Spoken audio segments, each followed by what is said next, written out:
Bonjour, monsieur Farid Omer. Merci tout d'abord d'avoir accepté de venir, d'avoir accepté l'invitation pour venir effectivement discuter avec nous de votre programme et de votre engagement au sein de la région Auvergne-Rhône-Alpes. Donc merci de la part de l'association Polygone. Donc pour vous présenter, vous êtes lyonnais, vous êtes originaire du tissu associatif musulman depuis plus de 10 ans. C'est ça. euh, et vous êtes du coup actuellement enseignant après avoir été journaliste pendant quelques années. Donc, à la suite de ça, vous avez rejoint du coup l'UDMF, donc l'Union des démocrates musulmans de France. Et il y a 2 ans, après avoir été candidat à l'une des circonscriptions de Lyon, vous vous présentez aujourd'hui aux élections régionales, ici même avec le slogan Agir pour ne plus subir en Auvergne-Rhône-Alpes. Est-ce que jusque-là, on est bon? Parfait. Donc, en quelques mots, pour présenter aussi votre parti politique. Donc, il a été fondé il y a bientôt 10 ans par Naguib Azergui. Najib Azergué. Azergui, désolé d'avoir écorché un petit peu. Donc, suite au constat effectivement que le musulman, entre guillemets, était devenu un argument électoral de poids vraiment fort qui revenait sans cesse dans la vie politique française. Donc, votre parti se situe un petit peu à gauche du spectre politique français. Euh, et puis plus succinctement, dans ce que voudrait et de ce qu'on souhaiterait faire votre parti politique, l'UDMF, vous souhaiteriez désislamiser les débats politiques aujourd'hui, également combattre l'injustice, préserver notre écosystème, préparer l'avenir de nos enfants. En tant qu'enseignant, j'imagine que c'est quelque chose qui vous touche particulièrement, et également préserver et sauvegarder le rôle central de la famille. Est-ce que vous souhaiteriez ajouter quelques mots au présent portrait de l'UDMF? Non, c'est un très bon résumé. Parfait. Vous avez bien travaillé. C'est... J'ai passé un petit peu de temps, mais c'était un grand plaisir. Donc si vous êtes élu, vous allez devoir prendre, comme vous vous en doutez, des décisions quand même d'une ampleur assez conséquente. Mais est-ce que quelque part, vous, en tant que parti politique quelque part naissant et assez humble quelque part, est-ce que vous ne craignez pas d'avoir quelques difficultés avec la gestion de la région, avec une équipe qui serait tributaire d'une marge de progression assez importante? Donc déjà, j'aimerais vous remercier de l'invitation. Merci de m'inviter, ça me permet d'avoir une tribune. Pour répondre à votre question, donc, alors, on ne veut pas être démagogique. On sait très bien que dans cette élection, on ne va pas jouer les premières places. On sait bien qu'on n'est pas en mesure aujourd'hui de concurrencer M. Wauquiez et qu'on n'aura pas de majorité à l'élection régionale. Alors, oui, on a une certaine inexpérience. Pour nous, justement, se présenter aux élections, c'est aussi une façon d'apprendre. On apprend énormément de choses. Et puis c'est aussi, moi je dirais, un avantage. Un avantage parce que, contrairement à beaucoup de candidats, je pense que nous, voilà, la réalité, on la connaît. La réalité, on la connaît parce que voilà, on partage les soucis de nos concitoyens. Tu sais, je disais récemment à un de vos confrères, voilà, moi par exemple, si je reprends ne serait-ce que mon expérience personnelle, chercher du travail, je sais ce que c'est, être au chômage, je sais ce que c'est, être expatrié, je sais ce que c'est, chercher un logement, je sais ce que c'est. Et donc, cette inexpérience politique, j'ai envie de dire que notre engagement sur le terrain et notre simple vie de citoyen, elle nous permet vraiment d'être connectés aux autres citoyens. Je ne suis pas sûr que tous les candidats aux élections régionales soient dans la même situation que nous et aient été confrontés aux mêmes difficultés que nous. Donc cette inexpérience, ça peut être aussi un atout dans le sens où voilà, on est des citoyens engagés dans la vie de tous les jours. Maintenant, pour être très honnête, nous, ce que l'on souhaite, c'est faire le meilleur score possible. On veut aussi se servir de cette élection comme un tremplin. Ça nous permet de nous faire connaître, ça nous permet aussi de recruter des adhérents, des bénévoles, des militants. On sait bien qu'on ne sera pas encore majoritaire au conseil régional. Donc, ouais, on sait bien que voilà, on ne sera pas majoritaire. Si on arrive à avoir un poste, ce serait déjà extrêmement, extrêmement bien. Mais voilà, c'est vraiment nous, cette élection, elle vise voilà, à apprendre, à nous faire connaître, aussi à proposer nos idées.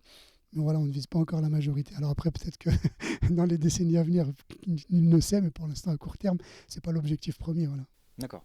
D'accord, donc au moins vous êtes un petit peu plus connecté à la réalité que certains autres partis politiques qui seraient de plus grande envergure, mais du coup un petit peu plus détachés de la réalité du quotidien, en somme. Voilà, exactement. C'est ce que je disais quand, pour un exemple concret, pour rentrer un peu plus directement dans la campagne, quand je vois par exemple M. Wauquiez qui dit j'ai soutenu le travail et pas l'assistanat, je peux vous assurer pour l'avoir vécu, comme tout à l'heure je vous disais, j'étais en Égypte, donc je suis rentré en France, et quand je suis rentré en France, je cherchais du travail.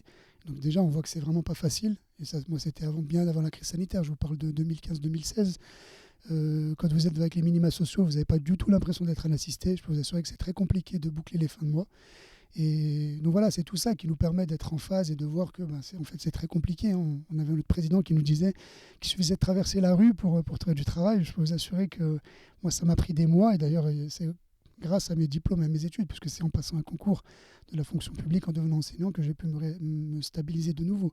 Mais croyez-moi, c'est pas simple. Et donc voilà, c'est pour ça que je vous dis, voilà, on connaît les difficultés. Voilà, là, on voit, si on reprend, comme vous êtes tous étudiants, on voit aujourd'hui que les étudiants connaissent une crise sans précédent.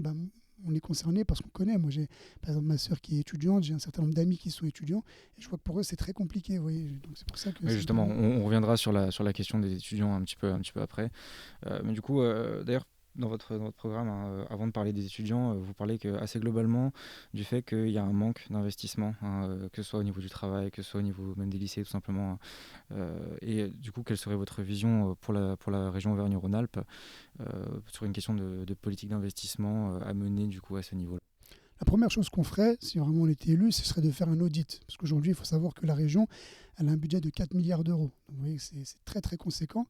Donc la première chose, c'est de faire un audit pour ce qui a été fait et ce qui n'a été pas fait. Là où nous, on est très critique sur le mandat précédent, c'est tout ce qui est la formation professionnelle, puisqu'il y a à peu près, on a amputé cette partie-là de 2/3 des crédits. Donc il y a des économies énormes qui ont été faites sur ça. Et pour nous, c'est ça la principale erreur du mandat précédent. Et ça va se ressentir, notamment suite à la crise sanitaire, parce qu'il y a énormément de gens qui perdent leur emploi. Il y a les gens qui étaient fragiles sont encore plus fragilisés. Je pense que c'est encore plus difficile aujourd'hui de trouver un emploi qu'avant. Donc pour nous, la priorité, ce serait vraiment de remettre des crédits dans la formation professionnelle. Pour nous, c'est vraiment une priorité. Et pareil, l'idée, c'est vraiment d'essayer que ce soit dans les lycées, on voit qu'il y a beaucoup de lycées qui sont à l'abandon. On est dans une logique, aussi bien au niveau régional d'ailleurs qu'au niveau national, même si là l'élection elle est régionale. On fait de plus en plus d'économies sur tout ce qui est le service public, sur tout ce qui est l'éducation, sur tout ce qui est les transports, etc. Et donc c'est ça, on aimerait vraiment remettre de l'investissement là-dedans pour que tous les citoyens, quelles que soient leurs conditions sociales, quel que soit l'endroit où ils habitent, puissent en profiter. D'accord. Mais du coup, vous avez parlé d'emploi et de formation. Et donc, du coup, ça fait partie du premier, de vos 5 points dans votre programme. Et vous souhaiteriez mettre effectivement dans ce que vous expliquez, accentuer en tout cas l'idée de la digitalisation et de la santé. Et du coup, quels seraient ces emplois concrètement et comment envisageriez-vous leur concrétisation? En fait, quand on a regardé un peu la région, quand on regarde les défis qui s'imposent à elle, il y a d'une part un certain nombre d'emplois qui ne sont pas pourvus. Et on a aussi encore, alors c'est pas un problème seulement dans la région Auvergne-Rhône-Alpes, mais au niveau national, il y a des pans entiers du territoire, et notamment de la région, qui ne sont pas dépourvus de centres de santé. Donc voilà, l'idée, c'est vraiment de faire en sorte que tout le monde puisse avoir accès à des médecins de proximité, etc. Sur la question de la santé, en fait, c'est plus une question nationale, puisqu'en fait, ça touche à la question du numerus clausus. Vous savez qu'on n'y a pas suffisamment de médecins, aussi bien dans les zones rurales que dans les quartiers populaires. Donc il faudrait quelqu'un qui ait le courage un peu de recruter un peu plus de médecins, parce qu'en France, on a une politique où on ne recrute pas suffisamment et après on fait venir des étrangers. Une fois de plus aussi c'est un peu pour faire des économies, puisque les personnels de santé, qu'ils soient médecins ou infirmiers étrangers, sont moins payés que ceux qui sont français. Voilà, d'où la gronde en ce moment. Effectivement, là on le voit avec la crise sanitaire, et le pire, ce qui est terrible quand même, c'est que même pendant la crise sanitaire, on a continué à fermer des lits d'hôpitaux. Ce qui est quand même terrible, ce qui est même, on pourrait dire, criminel quand on voit ce qui se passe, quand on sait quand même la France est un pays où les hôpitaux français étaient vraiment réputés dans le monde, et ça le devient de moins en moins, et c'est dommage. Pour ce qui est de la digitalisation, en fait, on voit qu'il y a énormément de gens qui ont travaillé à distance, et nous on l'a vu aussi dans les lycées et les enseignants, et on voit qu'on a des outils qui ne sont pas adaptés. Il y a eu beaucoup de bugs, il y a eu et un certain nombre de citoyens qui se sont aperçus qu'ils pouvaient faire le même travail tout aussi bien depuis chez eux. Et donc, ils se posent la question de savoir pourquoi est-ce qu'on ne généraliserait pas d'une certaine manière le travail à distance. Et tout ça, donc, ça demande un certain nombre d'outils. Effectivement, oui, j'imagine qu'il y a des pour et il y a des contre. Mais du coup, si on peut passer toujours dans le monde du travail, en Auvergne-Rhône-Alpes, dans la région du moins, on a un taux de chômage qui s'élève à 7%. Vous avez aussi parlé d'assistanat, pour reprendre les mots de M. Laurent Wauquiez. Comment est-ce que, du coup, de cette partie-là, vous compteriez favoriser l'embauche au sein de la région?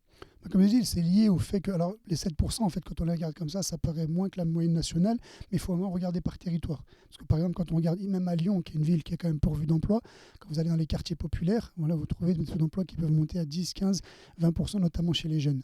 Donc c'est pareil, ça revient à ce que je disais tout à l'heure avec la notion de remettre de l'argent dans la formation professionnelle, dans la réorientation, dans les missions locales, parce que ce sont elles qui récupèrent toute une partie des gens qui ne trouvent pas d'emploi, et regarder tous les emplois qui ne sont pas pourvus pour pouvoir les former. C'est de cette manière-là qu'on arrivera à leur proposer des emplois. Il y a beaucoup de gens qui vont devoir, malgré eux, se réorienter. Par exemple, beaucoup de commerçants qui ont vu leur commerce fermer, peut-être malheureusement beaucoup de restaurateurs. Et donc, il y a beaucoup de gens qui souhaiteraient se réorienter. Si on n'a pas la formation professionnelle et les outils adéquats pour leur proposer ce dont ils ont besoin, ça risque d'être compliqué. Donc, c'est pour ça que je dis que tout ça est lié. Et c'est vraiment on veut remettre vraiment les crédits précédents dans tout ce qui est la formation professionnelle et l'emploi et le soutien de la région à tous ces emplois. La formation et l'enseignement. Voilà, en tant qu'enseignant, j'imagine que ça doit faire écho chez vous. Mais sur un autre secteur, qui ne serait pas vraiment des quartiers, mais on s'éloigne un petit peu des villes, la question en tout cas des agriculteurs, des cultivateurs, qui reste quand même un domaine très important dans la région. Comment prévoyerez-vous de les soutenir et que pourriez-vous faire ? En fait, quand on regarde, pour être très sincère, sur la question de l'agriculture, c'est plus une politique nationale et une politique européenne qui pourrait les aider. Ce n'est pas vraiment des compétences de la région. La région, elle peut faire des choses importantes, mais qui seraient plus symboliques, même si ça peut aider. Ce serait par exemple privilégier les circuits courts. Vous savez, par exemple, pour tout ce qui est dans les cantines scolaires, d'essayer de... Alors, c'est proposé aussi par d'autres partis, mais c'est une bonne idée. Ça a tendance à se mettre en place et à se généraliser. Donc ça, c'est une des choses pour soutenir les agriculteurs qui sont en grande difficulté. Ce serait ça. Mais pour vraiment les sortir de la précarité dans laquelle beaucoup sont, c'est vraiment une politique nationale et même une politique européenne, parce que c'est à ce niveau-là que tout se joue. D'accord, ok, très bien. Du coup, si on peut revenir un petit peu sur l'idée de la formation concernant les lycées, dans votre programme, du coup, encore une fois, de la même façon qu'avec les emplois, vous abordez l'enjeu en tout cas de la digitalisation et vous établissez également une comparaison entre lycée et université. Et donc la question, elle serait celle-ci, pensez-vous que la difficulté, elle provient plus d'un manque d'investissement, comme vous en parlez et comme on en a déjà parlé, ou plutôt aussi également, comme ça a été révélé par la crise sanitaire, simplement d'un manque d'expérience, tout simplement dans la pédagogie numérique? Il y a un peu des deux, il y a certainement un petit peu des deux, mais le problème, c'est que la crise, c'est que le confinement a duré des mois. D'accord. Et en plus, on a eu un deuxième confinement et on s'est aperçu qu'au deuxième confinement, on était à peine mieux préparé qu'au premier. C'est ça qui était vraiment plus inquiétant. Donc on sait aujourd'hui qu'au niveau de... Alors, je ne sais pas s'il faut généraliser ça. C'est vrai que le présentiel, ça a toujours des avantages incomparables par rapport au distanciel. Maintenant, on sait que dans les universités, c'est quelque chose qui a été mis en place, qu'on peut suivre des cours à distance, que ça se passe très bien. Mais au niveau des lycées, certes, il y a eu une inexpérience au début, d'accord, les premières semaines, voire les premiers mois. Mais par la suite, on s'est aperçu, là, on a eu un deuxième confinement encore de 2 semaines avant les dernières vacances scolaires. Et on s'est aperçu, on n'était pas préparé, il y avait des bugs, tout le monde ne pouvait pas se connecter en même temps. Donc les outils qu'on a, ils ne sont pas encore adaptés. On pourrait espérer de la part du gouvernement qu'ils mettent les crédits aussi bien dans ça que dans d'autres choses. Parce que pour les lycées, je pourrais vous en parler, c'est vrai qu'on est assez inquiet. On est assez inquiet de voir qu'on a de moins en moins de surveillants, qu'on a de plus en plus d'élèves dans les classes, qu'on a de moins en moins de recrutement, qu'on a de moins en moins d'heures. Notamment, moi je pourrais parler du lycée professionnel parce que j'y enseigne, on a de moins en moins d'heures dédiées aux enseignements généraux. Donc c'est toute une politique d'investissement, de services publics de façon générale qu'il faudrait revoir. Et en fait, il faut arrêter de faire des économies tout simplement parce que si on regarde que les finances, on dirait que ça peut aller, mais quand on regarde les conséquences humaines derrière, ça a des conséquences terribles, surtout sur le long terme. Surtout que oui, effectivement sur le long terme. C'est pour ça que je vous parlais, on reviendra dessus sur une décennie de politiques désastreuses. Mais du coup, toujours concernant les lycées, un petit peu dans une idée de long terme, sur une vision à long terme. Donc toujours dans le sillage aussi de votre slogan Agir pour ne plus subir en Auvergne-Rhône-Alpes, vous proposez en tout cas de faire évoluer les choix d'orientation afin que ceux-ci ne soient plus, je vous cite, ne soient plus subis mais pleinement choisis par les familles. Mais la question, elle est celle-ci. N'imaginerez-vous pas que ces décisions d'orientation, elles puissent également être inhérentes aux familles, qu'elles puissent se faire également dans le cercle familial qui imposerait des décisions tout simplement aux futurs travailleurs? Et qu'est-ce que la région pourrait faire dans ce domaine? L'orientation généralement des élèves, alors c'est un problème récurrent en France, c'était déjà un problème quand moi j'étais étudiant, et c'est un problème qui s'est aggravé. Moi j'ai pas connu Parcoursup, j'avais la chance encore il y a 10 ans, généralement quand on choisissait une filière, si on avait les résultats qui correspondaient, on avait des chances d'y arriver. Aujourd'hui on voit que c'est très aléatoire et Parcoursup fait beaucoup de dégâts. Et nous on a ces répercussions parce que c'est très difficile, pour être franc, de faire travailler des élèves qui sont dans une filière dans laquelle ils veulent pas être. Et donc ça entraîne du décrochage, ça entraîne vraiment des élèves qui ne veulent pas faire ça. Alors effectivement ils peuvent être orientés par leur famille, mais il y a toujours ce risque-là. Alors nous, en tant qu'enseignants, on essaie parfois d'intervenir. On prend en compte et le choix de l'élève et le choix de la famille. Généralement, dans l'immense majorité des cas, c'est un choix qui est concerté. Le vrai problème, il n'est pas là. Le vrai problème, c'est des élèves qui veulent aller dans des filières dans lesquelles ils ne peuvent pas aller. C'est ça le vrai problème. Et donc, ils se retrouvent à aller parfois même dans des voies de garage. Et derrière, ça entraîne du décrochage. Et moi, je vous dis, j'enseigne notamment au lycée professionnel. Quand vous formez des élèves à un métier qu'ils ne veulent pas faire, Franchement, voilà, vous perdez beaucoup de temps, beaucoup d'énergie et c'est très compliqué. Et donc c'est tout ça un peu qu'il faudrait. Et je vous dis, Parcoursup, c'est un outil aujourd'hui. Moi, je le vois chez les étudiants qui font beaucoup de dégâts. Quand vous vous retrouvez dans une filière où vous avez votre 7e ou 8e choix, voilà, vous vous retrouvez dès la rentrée avec des élèves qui sont totalement démotivés, qui cherchent déjà à se réorienter. Et c'est très très compliqué. Là où vous me dites, la deuxième question, c'est que pourrait faire la région, c'est pareil, c'est toute une politique d'investissement. On a un problème de façon générale en France, notamment quand on regarde même par rapport à certains voisins européens, de faire coïncider les études avec le marché du travail. Vous voyez, on voit par exemple, moi j'ai travaillé quelques temps en Suisse, même en Allemagne, ils sont en avance sur ça, ils arrivent à proposer des diplômes et surtout des filières et des formations où ils savent qu'il y a des débouchés. Et en France, on a encore trop de problèmes où on nous envoie dans des voies et puis derrière, on s'aperçoit qu'il n'y a pas beaucoup de travail. Vous voyez, et ça, c'est un vrai problème. Moi, j'y ai été confronté. Je reprends, comme j'étais ici quand j'ai fait un Master 2 intelligence économique, ce qui a fait qu'ensuite j'ai fait un second Master dans le journalisme, c'est parce que ne serait-ce que pour trouver des stages, c'était très compliqué. Et quand on faisait le bilan avec les élèves précédents de la formation et puis les élèves qui étaient en cours avec nous, finalement, dans les même 1, 2, 3 ans qui suivaient, il y en avait très peu qui avaient trouvé de travail dans cette filière-là. Donc c'est un vrai souci. Justement, vous parlez de votre expérience en tant qu'étudiant. D'ailleurs, vous avez étudié ici même, au sein de l'université Jean-Moulin Lyon 3. Donc du coup, concernant un petit peu, vous n'êtes pas sans savoir par rapport à la condition étudiante aujourd'hui, qui est précaire au point où un point de non-retour, véritablement. Et donc du coup, vous parlez également de leur insertion dans le monde du travail. C'était la question suivante que vous avez très bien anticipée. Qu'en pensez-vous, ou du moins pour aller un peu plus loin dans ce que vous étiez déjà en train de dire, et qu'est-ce que la région pourrait faire dans ce domaine pour aider les étudiants, que ce soit dans un niveau lycée ou dans un niveau universitaire. Qu'est-ce que vous en pensez ? Voilà, la première chose à mon avis qu'il faut faire, c'est débloquer des fonds d'urgence et des aides d'urgence aux étudiants. C'est quand même honteux qu'un pays comme la France, on se retrouve avec des files d'étudiants interminables qui font la queue pour récupérer des repas. J'entendais une étudiante à la télévision, qui même à visage découvert, qui était en 3e année de médecine et qui disait, quand on lui a dit comment vous faites pour vous nourrir, elle dit je suis obligé de voler dans les magasins pour me nourrir. Franchement, c'est indigne d'un pays riche comme la France. Donc là, pour nous, l'urgence absolue, c'est vraiment de débloquer des fonds, d'augmenter les bourses, pourquoi pas même faire un RSA jeune, le temps au moins que la crise sanitaire passe pour qu'on ne se retrouve pas avec des étudiants, je vous dis, qui fassent la queue pour récupérer des repas. Et ça, la région, elle en a les moyens. Simplement, c'est une question aussi de volonté politique. C'est vraiment une question de volonté politique. Et pour nous, ça, c'est vraiment l'urgence absolue parce que là, on se retrouve dans une situation quand même, c'est terrible. Quand on ajoute à ça en plus l'isolement de certains élèves, on a des cas médiatisés, on a carrément des élèves qui se suicident, qui dépriment. Enfin, je veux dire, c'est terrible et c'est indigne d'un pays. On est là quand même la 5e ou la 6e puissance mondiale. On a été capable en France, et on le soutient, de débloquer des milliards pour soutenir les entreprises. On doit être capable aussi de débloquer des fonds importants pour soutenir notre jeunesse. Sachant que c'est l'avenir du pays. L'avenir du pays, exactement. Puis on a investi dedans et encore une fois, c'est une vision dans l'idée du long terme de pouvoir faire en sorte de prendre soin d'eux aujourd'hui pour que ensuite eux, avec un petit peu de chance, puissent prendre soin de nous plus tard. Exactement. Tout à fait, oui. Donc passer effectivement cette question des étudiants, on a vu un petit peu dans l'actualité, il y a quelques temps, on a entendu des mots comme islamo-gauchisme dans les universités, et votre point d'orgue, en tout cas au niveau de votre programme, donc l'UDMF, ce serait effectivement de lutter contre le racisme et l'islamophobie, qui je pense pourrait effectivement entrer dans ce cadre. Et vous souhaitez effectivement mettre en place, je vous cite encore une fois, un plan de lutte contre la stigmatisation des musulmans et des Français issus de l'immigration, pour faire ensemble, comme vous dites, un faire ensemble, qui sinon effectivement menacerait l'indivisibilité de notre République. En fait, tout est lié. Pourquoi on pense que tout est lié? Parce que quand on regarde historiquement, à chaque fois qu'en France, on veut faire des plans sociaux, à chaque fois qu'on veut tailler dans les budgets, pour détourner l'attention de l'opinion publique, on nous sort la question de l'islam, la question du voile. Vous voyez, là, on parlait des étudiants. C'est quand même honteux que des sénateurs, alors que des étudiants sont en train de ne pas avoir de quoi se nourrir, quand ils nous parlent de l'université, ils nous parlent des étudiants de voilés à l'université. Alors même que ce problème, que la quasi-totalité, même la totalité des présidents d'université ont dit on n'a pas de problème par rapport à ça, il n'y a pas de problème à ce niveau-là dans les universités. C'est pour ça aujourd'hui que l'on dit, et c'est ce que nous on appelle l'islamo-diversion, vous savez, c'est que pour faire diversion sur des problèmes sociaux qui sont majeurs, on nous sort la carte de l'islam, la carte des musulmans. Alors on ne dit pas que ces questions-là, on sait qu'il y a une partie de l'opinion publique que ça inquiète et on entend cette inquiétude. On ne dit pas qu'il ne faut pas parler de l'islam, qu'il ne faut pas parler de l'immigration, qu'il ne faut pas parler de la sécurité, il n'y a pas de sujet tabou.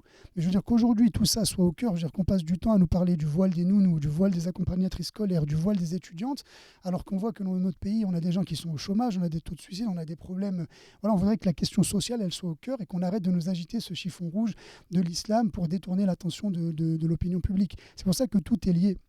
Quand on parle d'un plan, écoutez, on a aujourd'hui dans nos universités des plans de lutte contre le racisme, etc. Mais aujourd'hui, on en est, nous, pour ce qui est de la question de l'islam, à discuter de la sémantique. Personne ne discute de pourquoi est-ce que c'est pertinent de parler d'homophobie, est-ce que c'est pertinent de parler de grossophobie. Mais le mot islamophobie, rien que ce mot, il fait débat. Certains disent on veut parler plutôt de racisme anti-musulman, c'est un piège sémantique. Je veux dire, c'est scandaleux qu'on en soit là, alors qu'aujourd'hui, moi je le vois, et ce qui m'a amené moi en politique, c'est mon parcours associatif. Je vois bien quand on est dans le parcours associatif musulman que le culte musulman en France n'est pas traité comme les autres cultes. Il y a une ingérence étatique, il y a des ingérences préfectorales, il y a des fermetures de mosquées, d'associations sous des prétextes vraiment bidons. Et moi, je l'ai vécu personnellement.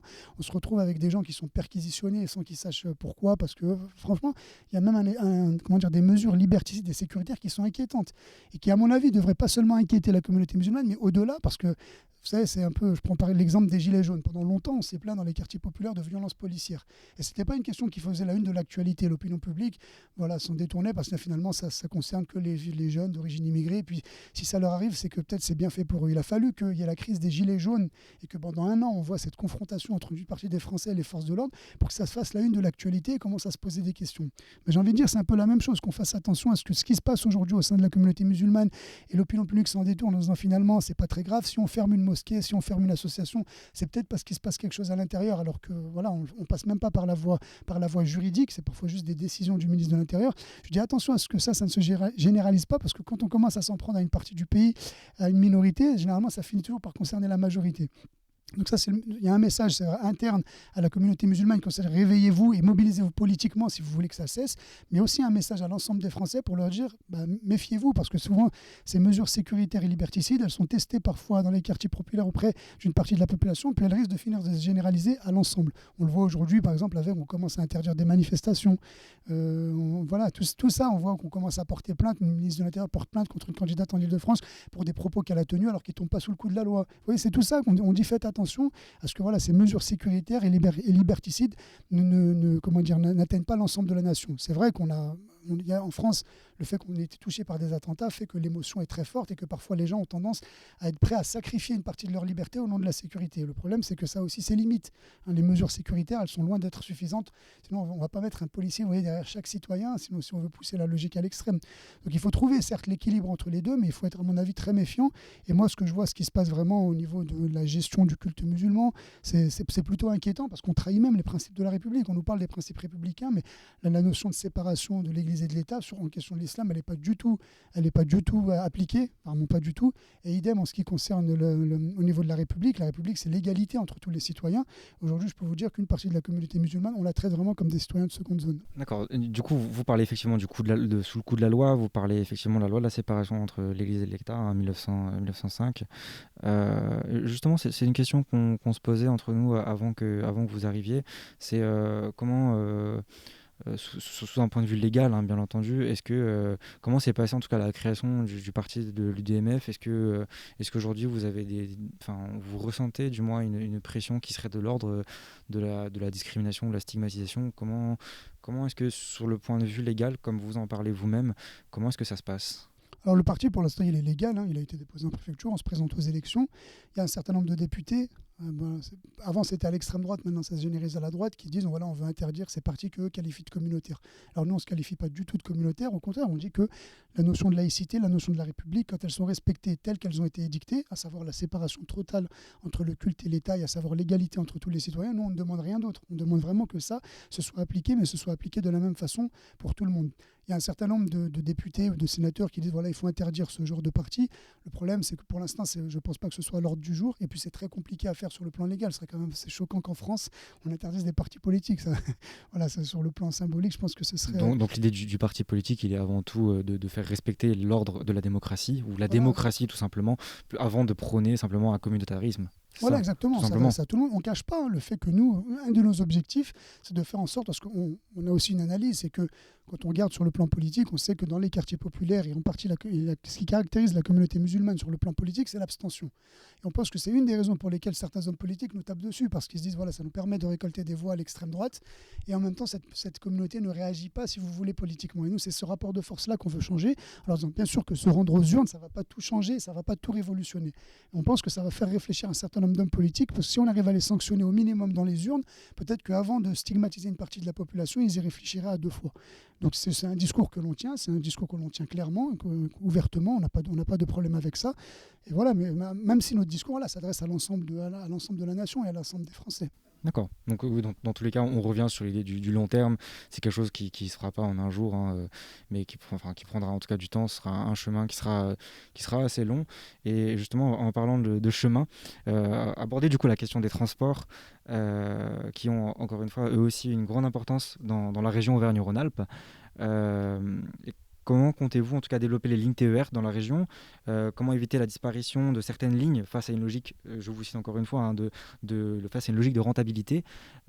Comptez-vous également améliorer l'efficacité de la liaison entre les grandes villes dont le temps de parcours en train est parfois plus long, bien plus long même que celui en voiture? Effectivement, donc ça c'est pareil, ça passe par un investissement et ça passe par un choix stratégique. Aujourd'hui en France, que ce soit au niveau régional ou au niveau national, on veut favoriser ce qu'on appelle la métropolisation, c'est-à-dire vraiment les grandes lignes, le fait d'intégrer ces grandes régions dans la mondialisation, mais ça laisse beaucoup de gens de côté. La crise des gilets jaunes, c'est ça, c'est vraiment ça. C'est ces gens en zone rurale qui ont l'impression d'être abandonnés, qui voient leurs lignes TER disparaître, qui voient les services publics disparaître. Et nous, on veut vraiment rompre avec cette logique-là en disant voilà, que tout le monde doit pouvoir avoir accès à une ligne. En plus, à Lyon, si on prend particulièrement, les prix des loyers sont tellement chers qu'on a de plus en plus de gens qui vont s'éloigner, qui reculent, qui vont habiter à Givors, qui vont habiter à Villefranche et qui viennent travailler à Lyon. Et on voit que c'est des axes sur le plan routier qui sont saturés parce qu'effectivement, comme vous l'avez dit, soit les lignes TER ne sont pas assez efficaces, soit il n'y a pas assez de fréquences, soit effectivement elles prennent du temps. Vous prenez Lyon-Genève, effectivement, moi j'habitais à Annemasse, je faisais Lyon-Annemasse régulièrement, vous mettez plus de temps en train qu'en voiture. Vous mettez 2 heures en train alors que vous mettez en moyenne 1h20, 1h30 en voiture. Donc c'est vrai que c'est un vrai problème. Mais la priorité, à mon avis, c'est vraiment qu'on fasse en sorte que tout le territoire soit desservi et qu'on arrête de fermer ces petites lignes TER sous prétexte qu'elles ne soient pas rentables. Parce que tout ça, c'est finalement une logique de rentabilité. Vous voyez. Or, la SNCF appartient en grande partie à l'État. Et donc, pour nous, au niveau régional, on s'engage vraiment à faire en sorte que tout le monde puisse se déplacer en TER, dans la mesure bien sûr du possible. On ne veut pas être non plus démagogique, mais voilà, on veut rompre avec cette idée de favoriser les grandes lignes parce qu'elles seraient rentables au détriment des petites lignes qui finalement ne concerneraient qu'un certain nombre de passagers. D'ailleurs, on a un projet, il me semble, en ce moment pour développer une ligne directe ou qui serait du moins plus rapide entre Lyon et Saint-Étienne, donc dans l'idée toujours de faire un petit peu plus au niveau des transports. D'ailleurs, en parlant toujours de transport, hein, on voit aussi aujourd'hui qu'il y a des prix des fois qui montent, alors que c'est sous prétexte en tout cas de temps plus court de trajet. Du coup, avec la crise sanitaire, on a aussi parlé de tarification solidaire, notamment ici à Lyon, pour faire en sorte que des classes en tout cas plus fragiles puissent prendre les transports plus régulièrement. Qu'est-ce que vous en pensez? Globalement, de façon générale, la tarification solidaire, c'est assez efficace parce que c'est vrai que moi, pour en avoir bénéficié un temps, c'est vrai que les prix sont assez bas et généralement, ça permet à beaucoup de gens de voyager. Ce qu'il faudrait regarder à terme, c'est un certain nombre de villes qui ont proposé, vous savez, les transports publics gratuits. Alors, ça fait beaucoup de débats. Est-ce que je sais plus, j'ai plus en tête la ville qui a essayé, mais il faudrait expérimenter. Pourquoi pas de voir est-ce que ce serait faisable, est-ce que ce serait possible, est-ce que ce serait efficace. Maintenant, quand on regarde la tarification solidaire, que ce soit pour les TCL ou pour la SNCF, je pense que c'est pas le sujet à toucher parce que c'est vrai que les prix, quand on est soit famille nombreuse, soit quand on est au RSA, ça reste des prix assez symboliques. Je pense que la plupart des gens, c'est plutôt efficace à ce niveau-là. D'accord. Et puis du coup, ça permet une excellente transition pour la suite, parce que vous parlez effectivement de préservation de l'écosystème, donc les transports en tout cas pourraient, en commun j'entends, pourraient effectivement y contribuer. Vous affirmez effectivement qu'il faut protéger en tout cas l'écosystème, si c'est vos mots il me semble, hein, pour qu'il soit mieux pris en considération dans la prise de décision au niveau... Pardon. Pour qu'il soit mieux pris en compte au niveau de la décision, au niveau politique. Comment envisageriez-vous en tout cas cette meilleure protection de notre écosystème et qu'est-ce que vous pourriez faire concrètement? Ça passe, les mesures écologiques, aujourd'hui, tout le monde les prend en compte parce qu'on s'aperçoit vraiment qu'il faut qu'on change. En fait, c'est un problème plus global qui dépasse la région. Tout à l'heure, je vous disais, par exemple, essayer dans la mesure du possible de favoriser les circuits courts. Alors, il y a des choses qui sont faites. Hein. On part pas de zéro. On voit qu'aujourd'hui, ne serait-ce que... Voilà, aujourd'hui, c'est peut-être un peu plus facile de prendre le vélo à Lyon, même dans la plupart de la région, qu'il y a 10 ans. Mais voilà, c'est favoriser cette notion de transport. C'est essayer d'élargir ça à l'ensemble du territoire. Voilà, et notamment, aujourd'hui, ceux qui sont abandonnés à ce niveau-là, c'est en zone rurale. À Lyon, généralement, on n'a pas trop de difficultés à se déplacer en transport. Donc ça passe par la question des transports, ça passe aussi par la sensibilisation. Et je pense qu'aujourd'hui, la plupart des citoyens, même français, sont sensibilisés à cette question. On voit que de plus en plus la question écologique prend de la place. Mais si on veut vraiment être efficace, c'est vraiment un changement, j'ai envie de vous dire, de système presque qu'il faudrait carrément. C'est que voilà, on mette ça au cœur dans la vie de tous les jours. Alors il y a une prise de conscience qui est de plus en plus, prégnante. Et voilà, il faut renforcer ça. Et je vous dis, pour nous, au niveau de la région, c'est surtout au niveau des transports, parce qu'on sait que c'est le deuxième budget. Au niveau, c'est le deuxième budget de la région, peut-être même le premier, je ne me souviens plus. Et donc voilà, c'est vraiment à ce niveau-là, essayer d'inciter au maximum les gens à prendre les transports comme ça se fait déjà, à essayer de sécuriser, à essayer de continuer à développer comme c'est déjà le cas les pistes cyclables, etc. Je pense que c'est sur cette question-là que la région a vraiment un rôle à jouer. D'accord, ok. Du coup, dernière question, enfin. Vous avez parlé de mettre un policier derrière chaque personne. On sait aussi que toute l'idée de la sécurité, c'est pas nécessairement une compétence de la région, des régions, au sens large d'ailleurs, pas que celle de la région Auvergne-Rhône-Alpes. Vous avez aussi, vous parlez en tout cas également dans votre programme d'une décennie de politique désastreuse, et bien que je pense que c'était pas spécifiquement pour viser ça. On a effectivement un monsieur Laurent Wauquiez qui, lui, en tout cas, a usé de manière plus ou moins cavalière, en tout cas au regard de ce cadre. Et quand on sait, en plus, sur certains sondages, que la question de la sécurité, elle reste quand même une préoccupation majeure des électeurs oralpins. Donc, comment vous positionnez? Est-ce que vous marcherez dans les pas de monsieur Laurent Wauquiez, ou est-ce que vous vous en distinguerez? Vous l'avez dit, en fait, c'est vrai que pourquoi il prend cette thématique, parce que ce n'est pas une compétence de la région, vous l'avez dit, c'est vraiment une compétence de l'État et des communes avec la police nationale et la police municipale. Et il en rend compte parce que c'est vrai que c'est une préoccupation c'est une préoccupation des citoyens, pas seulement dans la région, de façon générale, même en France. Donc, franchement, cette question-là, faire croire qu'on peut la traiter à long terme et en mettant seulement des millions, en rajoutant ça peut servir de mettre un peu plus de sécurité dans les trains, etc. Mais c'est pareil, c'est toute une politique qu'il faut revoir. C'est une politique de casser les ghettos urbains. Sans casser les ghettos urbains, on n'y arrivera pas. Vous voyez, on concentre trop de pauvreté dans les quartiers populaires. Donc c'est toute une politique d'aménagement du territoire, c'est toute une politique de service public, c'est toute une politique d'investissement dans l'éducation. C'est tout ça qu'il faut faire. La politique sécuritaire, elle est humaine. Personne ne dit qu'il faut vivre dans une société sans policiers. J'ai jamais entendu personne proposer ça. Mais si on vient seulement avec des logiques et des politiques sécuritaires, on sait très bien qu'on n'y arrivera pas. Ça a déjà été fait. On le voit déjà on a déjà des politiques sécuritaires. On rajoute des caméras de sécurité partout. Alors certes, ça fait baisser le taux de criminalité. Pourquoi pas? Mais je veux dire, si on veut vraiment à terme vivre dans un pays sûr, on ne se retrouve plus avec une jeunesse qui s'amuse à faire des rodéos dans les rues ou qui va démanteler les points de drogue. Ça passe vraiment, comme je vous dis, par un investissement de façon générale sur la formation, ça passe dans l'éducation, etc. Et c'est l'inverse qui se passe. C'est-à-dire que ces crédits qu'on investit dans la sécurité, ça c'est un peu le serpent qui se mord la queue. Si on retire des crédits, nous on le voit dans les lycées, on a de moins en moins. Je vous donne un exemple très concret. On nous dit on va favoriser la sécurité aux abords des lycées. On est en train en fait de mettre de moins en moins de moyens humains dans les lycées. Donc on nous empêche plus ou moins de faire notre travail.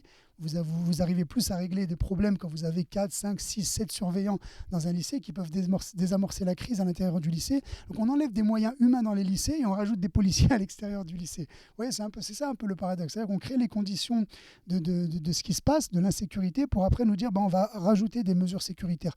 Il faut une politique de sécurité, c'est bien évidemment. Il faut que quand on commette un délit, quelle que soit la raison, on soit sanctionné.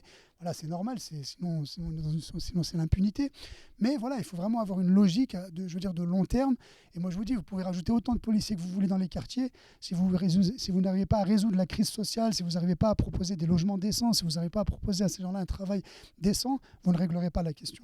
Donc en un mot, ce que vous résumez, c'est, si je puis me permettre de résumer, ce serait plus d'agir intelligemment plutôt que d'agir avec un gros coup de massue et au final se rendre compte qu'on crée ses propres turpitudes.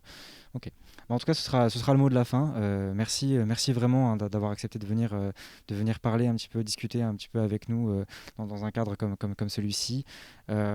Merci également, bien évidemment, à l'Université Jean-Moulin Lyon 3 d'avoir mis à disposition les locaux, d'avoir mis à disposition le matériel et effectivement simplement le personnel également qui nous a beaucoup aidé. Donc merci vraiment. N'hésitez pas en tout cas, vous pourrez retrouver cette émission sur notre chaîne YouTube où vous le regardez, vous. Merci en tout cas de nous avoir écoutés, merci de nous suivre et n'hésitez pas aussi à checker nos réseaux sociaux, Instagram, Facebook et même LinkedIn d'ailleurs. Voilà. Et n'hésitez pas également à aller regarder le parti de l'UDMF. Voilà, c'était le grand entretien avec Farid Omer. Merci. Merci beaucoup, merci pour l'invitation.